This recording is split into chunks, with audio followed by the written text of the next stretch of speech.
County Committee to order. Call the roll. Commissioner Dodd? Here. Commissioner Cush? Here. Commissioner Nipper? Here. Commissioner Piercy? Here. Commissioner Sereno? Here. Commissioner Stevens? Here. Commissioner Jernigan? Here. Okay, I don't see Mr. Brooks here. Approve minutes. Yeah, let's approve the minutes. I move to approve. Second. Need a second.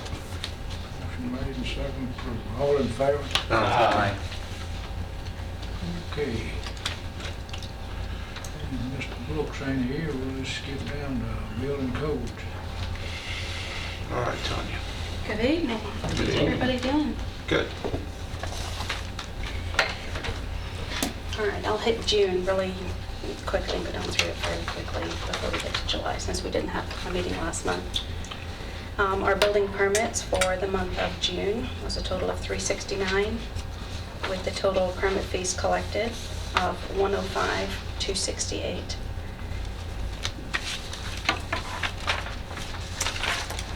Development tax for last month was a total of $664,500. And then our zoning inspections was $162 total for the month. And just a little snapshot of fiscal year 15-16. We were actually up in single-family dwelling homes. We were up 6% from 15-16. Commercial projects, we were up 50%. We've never really done a whole lot of commercial, but they're definitely, we're starting to see them. And we have a lot that are in the pipeline coming down that we haven't completed plans reviews on, and we're still working on those. So I anticipate seeing quite a few this coming up fiscal year. Permit fees collected this year was up 39% from fiscal year 15-16, but that was largely due to the fee increase that we implemented in May of 16. All right, so July, we had a total of 307 building permits issued. 64 of those were single-family dwellings, which was up just a little bit from the month before. Total fees collected was $102,439. About the same as the month before. Development tax in July was $207,000. And zoning inspections was $181.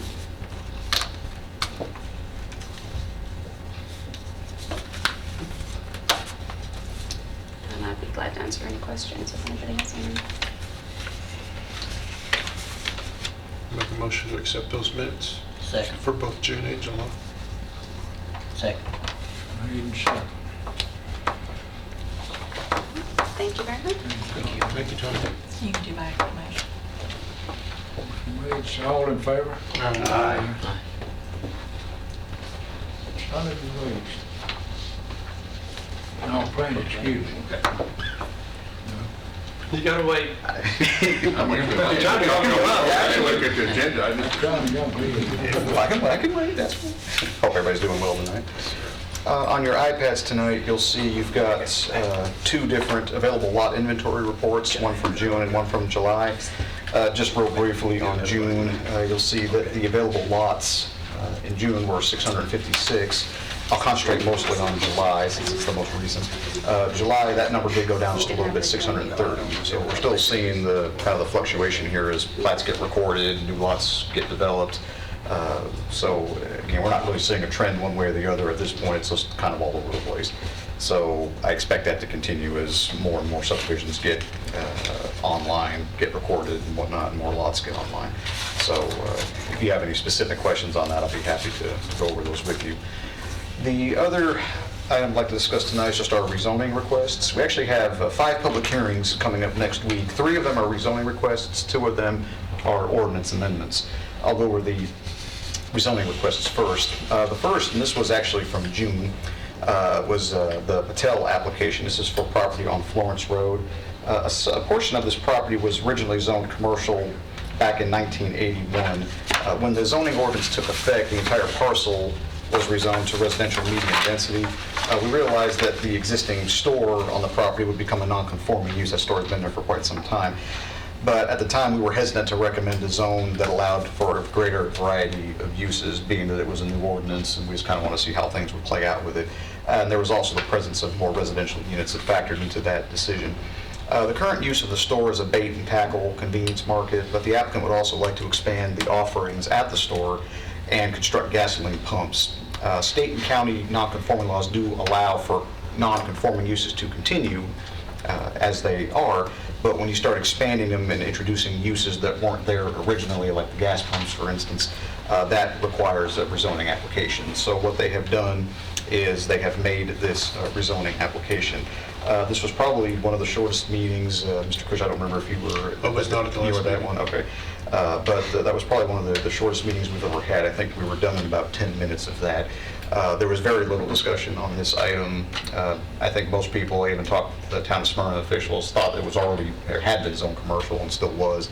But really, we received some informational calls on this, but that was it. There was nobody there for the public hearing. We were in and out of there in a matter of minutes. So there was a unanimous recommendation for approval on that application. You'll notice this is also only for a portion of the property, similar to what was already zoned prior to the new ordinance taking effect. There's some existing residential uses on the property, again, that have been there for quite some time, and those won't be affected by this application. The second application is for property along Flat Rock Road, Matt Bratton with AJ's Tree Service. The applicant recently purchased the property at 1601 Flat Rock Road for his business.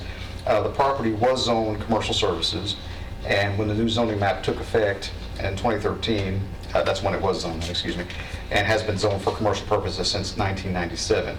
He also purchased the subject property, which is larger than the other property that he purchased. He proposes to zone approximately roughly a half an acre of that to commercial services as well in order to combine it with that property at 1601 Flat Rock Road. That was the location of an old plumbing business, and the applicant wants to combine this property with this for his tree service. So he's looking at, again, about a half an acre to zone that in order to combine it with that and then build some additional buildings on the property for services for his tree service business. The remaining property will rezone, or will stay zoned RM, excuse me. Again, there was very little discussion on this item at the Planning Commission's meeting, and they did ultimately vote to recommend approval by unanimous vote, again, 8-4 and 0 against. I'll say something about this at the County Commission meeting as I did at the Planning Commission. The applicant had done work for me in the past with his tree service, some work we had on our property. By that, say that just for disclosure, by no means did this have any impact on my recommendation or how this ended up being presented, but I did want that out there just so everybody knew about that.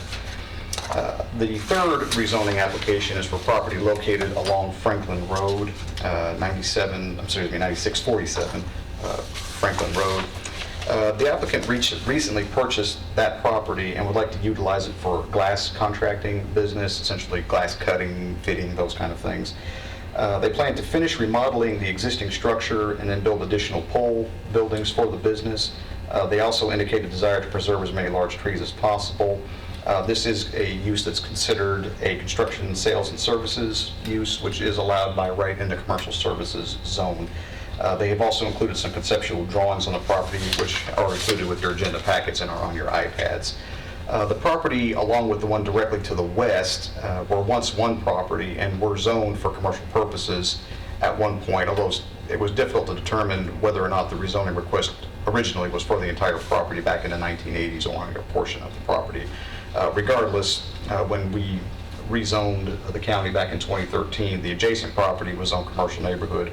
This one was zoned for residential medium density, which is currently what it's zoned. There were several concerns that were voiced by some of the surrounding property owners during the hearing. Issues included, updating of the septic system on the property. Of course, that's something they'll have to demonstrate should this be approved. There's the existing condition of the property when the applicant purchased it. There was a lot of debris and whatnot on the property, and there was some concern about possible cleanup of that. Something that he indicated he wants to do even before the rezoning takes effect if it gets approved. There's also some questions about retail sales and number of employees on the property, and some traffic concerns and drainage if this were to move forward. And there was also some discussion of just how the process works in general. If the property is rezoned, then what is the next step? After that discussion, the Planning Commission did recommend approval by a unanimous vote, again, 8-4 and 0 against. Those are the 3 zoning applications that we have. In addition to that, we have 2 ordinance amendments for your consideration. The first is proposed amendments to our flood hazard district regulations. The state of Tennessee, the state of Tennessee's National Floodplain Program Coordinator, Ms. Amy Miller, recently completed what's called a community assistant visit to our office. It's been a few months now, but it's essentially an audit of our floodplain management procedures. Part of this CAV, as we call it, involved a review of our floodplain regulations located in Chapter 10 of our zoning ordinance. The regulations were included as part of the previous zoning resolution and then were carried over to our current ordinance. I put the ordinance current reading in there, as you see the basis for establishing areas of special flood hazard and what it currently says. The model floodplain ordinance, which this language, current language, is based off of, was changed to add all of the different flood insurance rate maps or firm panels for Rutherford County. So all this amendment is doing is adding these firm panels into our ordinance. We're not making any changes to our processes or procedures or anything like that. It's simply just really more what I would call a housekeeping amendment to keep us current with the National Floodplain Insurance Program. So after discussion and the public hearing on this, this was approved by a unanimous vote. The last, and this one will require a little more discussion. I won't go into a whole full-fledged presentation. Before we go there, then, the flood panels, has there been, are elevations modified or flood? No, sir. I mean, the maps, these are just the maps that we're under.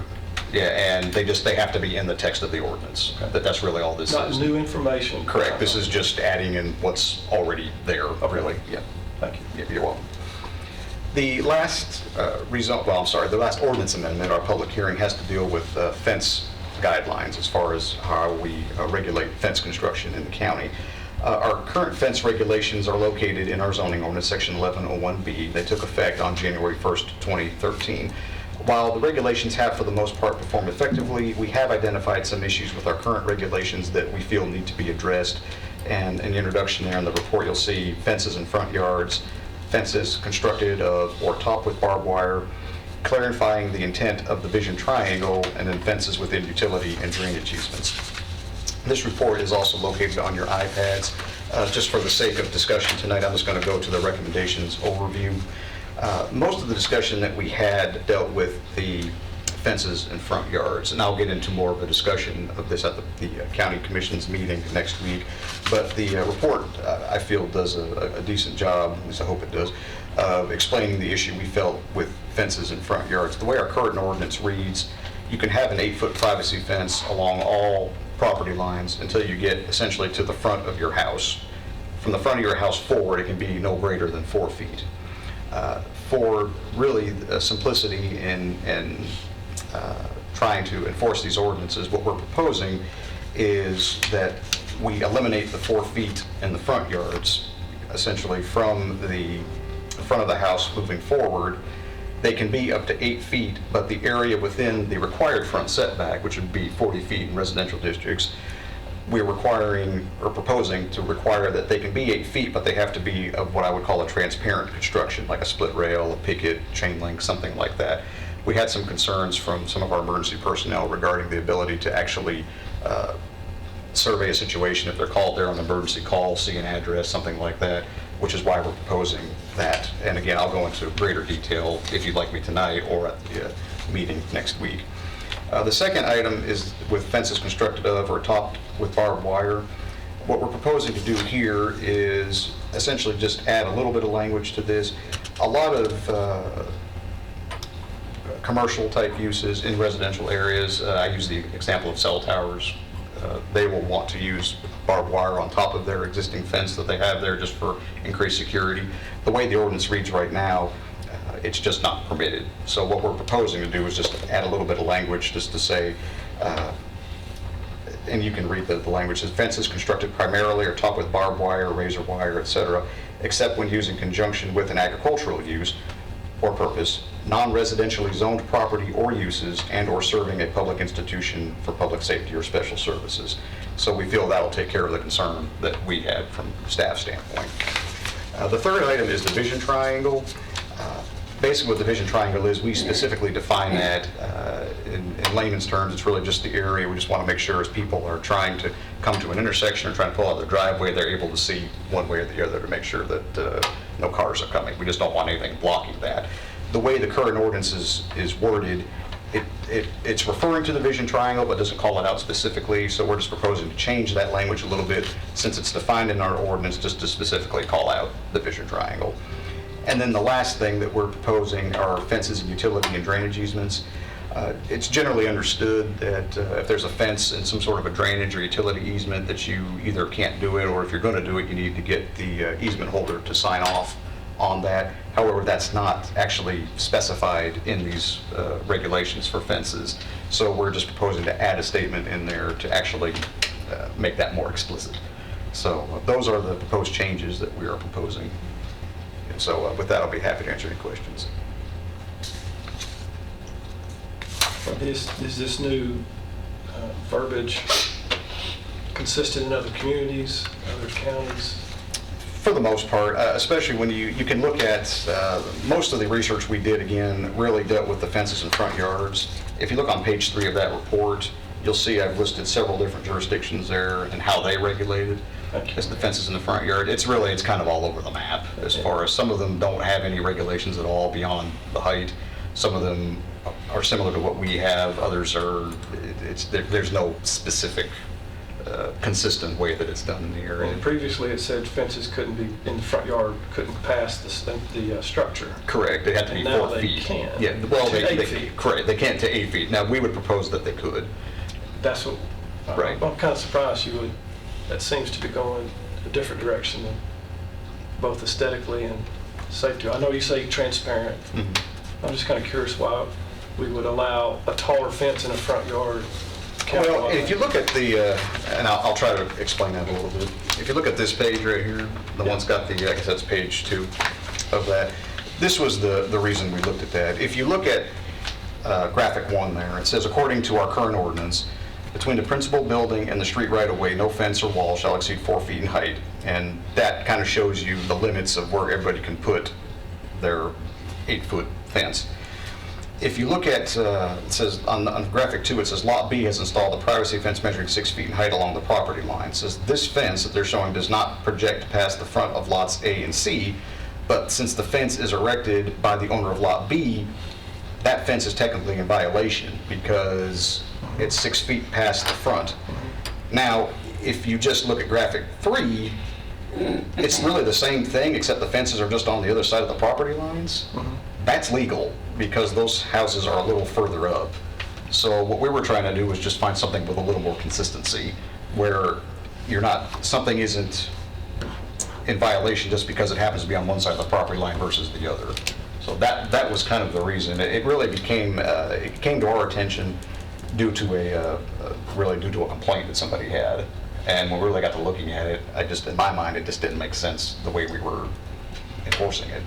So, I mean, if I would have had my druthers, quite frankly, I would have preferred just saying you can, and that was the original proposal, was just to eliminate the language of the 4 feet, and you could just have 8 feet along all property lines.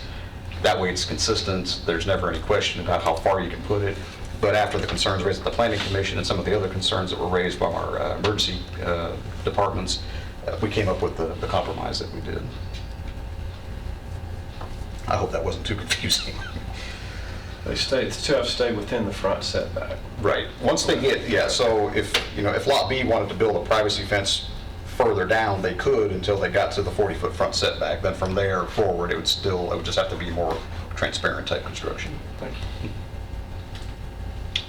Doug, I would also like to point out for this group and folks at home that may be watching, that if you are in a county subdivision that has HOA regulations and rules, those regulations and rules trump this zoning ordinance. Correct. Now, and to kind of further explain that, if somebody were to come to our office and say, well, this is what I want to do, I know my HOA doesn't allow it, but this is what I want to do, from the county standpoint, we would still allow them to do it, but they would have to fight the battle with the HOA, just like you're saying. That's correct.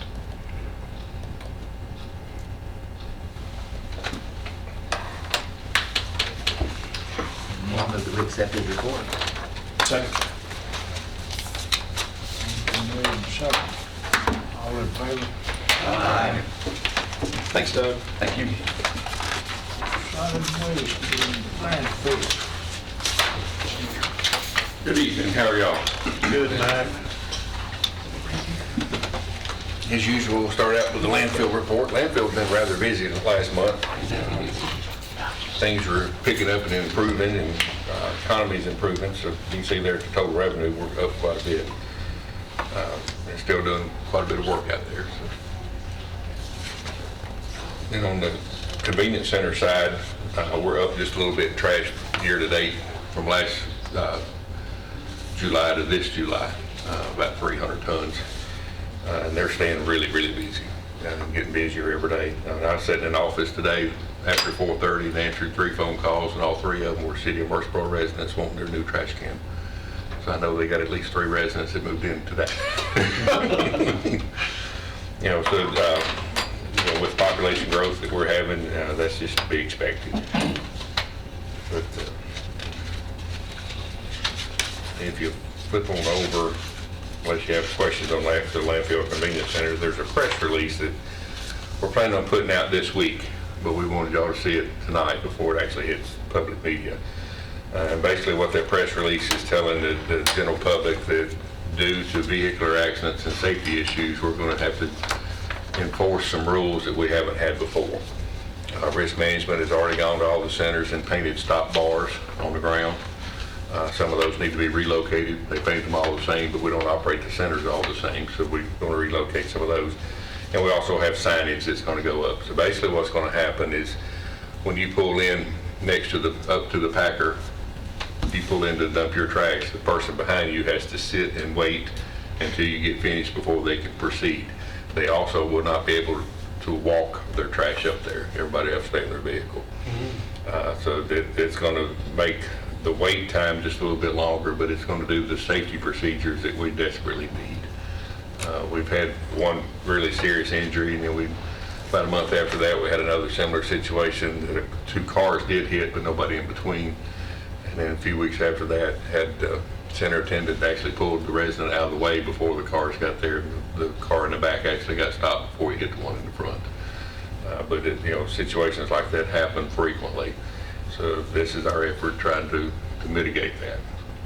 We've already started talking to some of the residents as they're coming in. We had a meeting last Thursday with our center attendants and explained to them what's coming. All the signs have not been posted yet. Some of the residents are taking it real well. They understand. Some are not taking it so well. I've done it this way all my life and that type of thing. So it's going to be a little bit of a struggle. What about Miss Betty wanting to recycle? Does she have to wait in this line, or can she drive around? She, in most of the centers, you have an opportunity to get around that and go to the recycling. So yes, Miss Betty will be able to go around and recycle. Now, if she's got trash to go along with it, she'll need to be in line to get rid of her trash. And then once she goes to the recycle area, she can do that. Same thing with the open top stuff. How are you going to enforce people not to walk their trash up? All we can do right now is ask you not to. We may wind up is having to get with the sheriff's department and see if they will put deputies into centers with us. Of course, if they do that, we have to pay them. I really don't want to have to go that far with it. One is a big expense. Once we get all the signage up, our plan is to have, say you and I work at the same center, you work one week and I work the opposite. We'll have both of us working 2 weeks in a row. One of us actually running the center, the other talking to individuals, trying to explain to them what's going on. Of course, this situation is not going to make everybody happy, but it's the best we can come with. A couple of weeks ago, the stop bar at Leanna was already painted. And of course, the center attendant didn't even know what it was for. He just came in, it was there. And I carried my trash over there, and I saw the stop bar before I got in the center. If you've been into that one, it's fairly small. I actually waited in the store parking lot across the street to get room to get in, and then I followed what the new rules would be. And then when I pulled forward, when it was my turn, there's another vehicle pulled just to the left of me, and he got out and started throwing his stuff away, older fellow. I started explaining to the center attendants, because we had one where they're working the regular shift, another one in training, explaining what was going on. Of course, the resident was listening. He said, so I've already done wrong. I said, you didn't know what it was for. You didn't know better. He said, I understand what you're doing. He didn't say he liked it. He didn't say he disliked it. At least he understands, and that's the battle, getting people to understand. Will it create a liability for the county with people sitting on the side of the roads waiting to pull in? I don't know the answer to that. I don't know how that would actually work.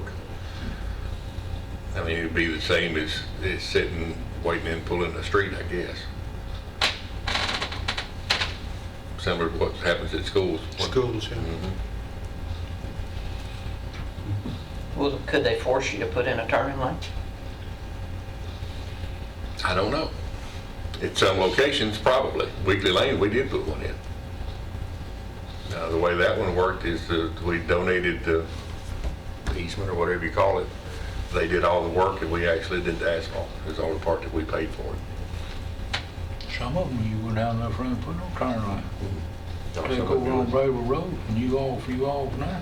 Well, if you remember out there, that's when you worked there. We increased the size of it, and we not concrete, but paved the pad just so the truck could actually get out of the street to open the gate. Before all this time, the truck actually had to sit in the street.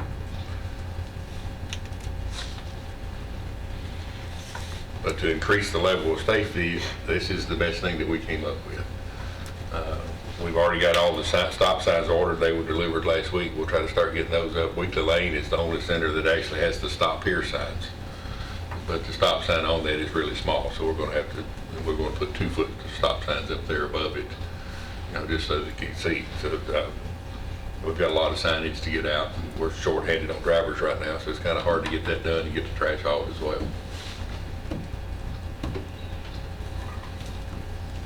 Any other questions? Entertain a motion to approve. Make a motion to approve the report. Motion made and second.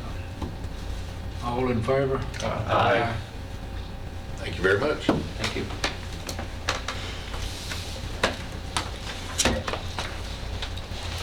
Anybody get any other business? Is this the committee you were going to talk about this light, or is it?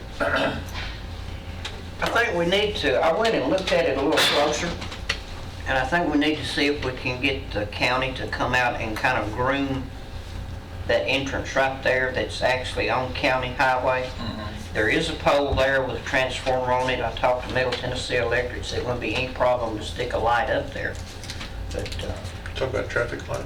no, security light. Security Got light. a blind intersection down on Jefferson Pike and Powell's Chapel Road. And people are having trouble being able to see stuff coming or see somebody sitting in that area because it's total dark. There's no light of any kind anywhere.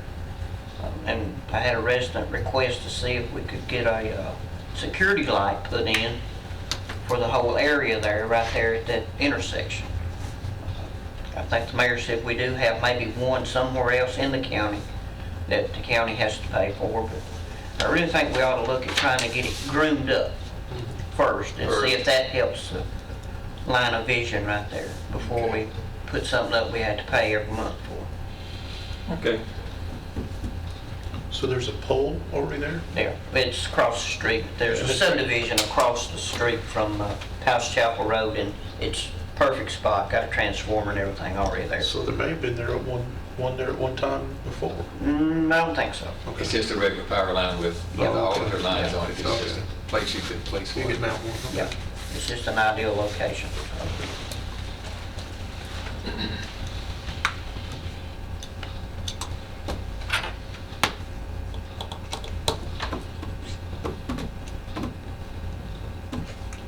Do you have anything, Mr. Mayor? No, sir. Anybody else got anything? We adjourn. So-